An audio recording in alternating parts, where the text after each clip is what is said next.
नवरात्रों में माता दुर्गा की पूजा करने की प्रथा के पीछे कई कथा प्रचलित है।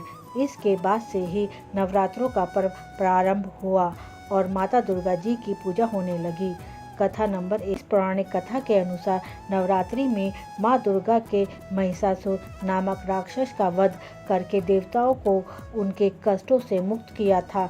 महिषासुर ने भगवान शिव की आराधना करके आदित्य शक्ति प्राप्त कर ली थी और तीनों देव अर्थात ब्रह्मा, विष्णु व महेश भी उनसे हराने में असमर्थ थे। महिषासुर राक्षस के आतंक से सभी देवता भयभीत थे। उस समय सभी देवताओं ने अपनी अपनी शक्तियों को मिलाकर दुर्गा जी को अवतरित किया। अनेक शक्तियों के तेज से जन्मी माता दुर्गा ने महिषासुर का वध करके सबके कष्टों को दूर किया। कथा 2। एक नगर में एक ब्राह्मण रहता था। वह माँ भगवती दुर्गा जी का परम भक्त था। उसकी एक कन्या थी। ब्राह्मण नियम पूर्वक प्रतिदिन दुर्गा जी की पूजा और यज्ञ किया करता था।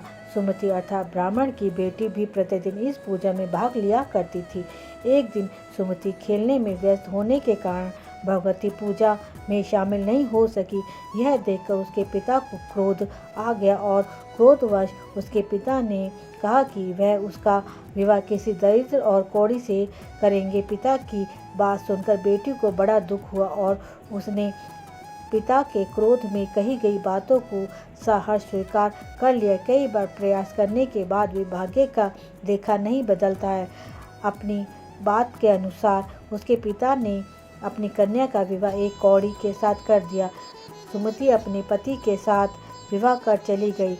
उसके पति का घर न होने के कारण उसे वन में घास के आसन पर रात बड़ी कठिनाई से बितानी पड़ी।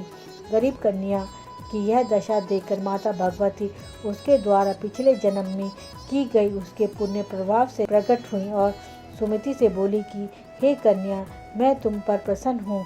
मैं तुम्हें कुछ देना चाहती हूँ, मांगो, क्या मांगती हो?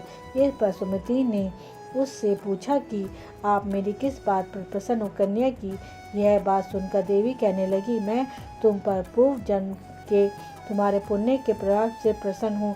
तुम पूर्व जन्म में भील की पतिव्रता स्त्री थी। एक दिन तुम्हारे पति भील द्वारा चोरी करने के कारण तुम दोनों को सिपाहियों ने पकड़कर जेल खाने में कैद कर दिया था। उन लोगों ने तुम्हें और तुम्हारे पति को भोजन नहीं दिया था। इस प्रकार नवरात्रि के दिनों में तुमने ना तो कुछ खाया और ना ही जल पिया, इसलिए 9 दिनों तक नवरात्र व्रत का फल तुम्हें प्राप्त हुआ। हे ब्राह्मणी, उन दिनों अनजाने में व्रत हुआ। उस व्रत के प्रभाव से प्रसन्न होकर आज मैं तुम्हें मनोवांछित फल दे रही हूँ। कन्या बोली कि अगर आप मुझ पर प्रसन्न हो तो कृपया करके मेरे पति का कोढ़ दूर कर दीजिए। माता ने कन्या की यह इच्छा शीघ्र पूरी कर दी। उसके पति का शरीर माता भगवती की कृपा से रोगहीन हो गया।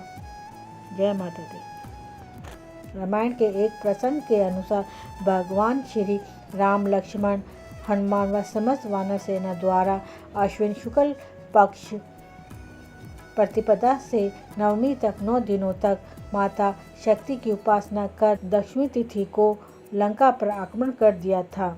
इस तरह नवरात्रों में माता दुर्गा की पूजा करने की प्रथा के पीछे कई कथा प्रचलित हैं, जिसके बाद से ही नवरात्रि का पर्व प्रारंभ हुआ और माता दुर्गा जी की पूजा होने लगी। जय माता दी।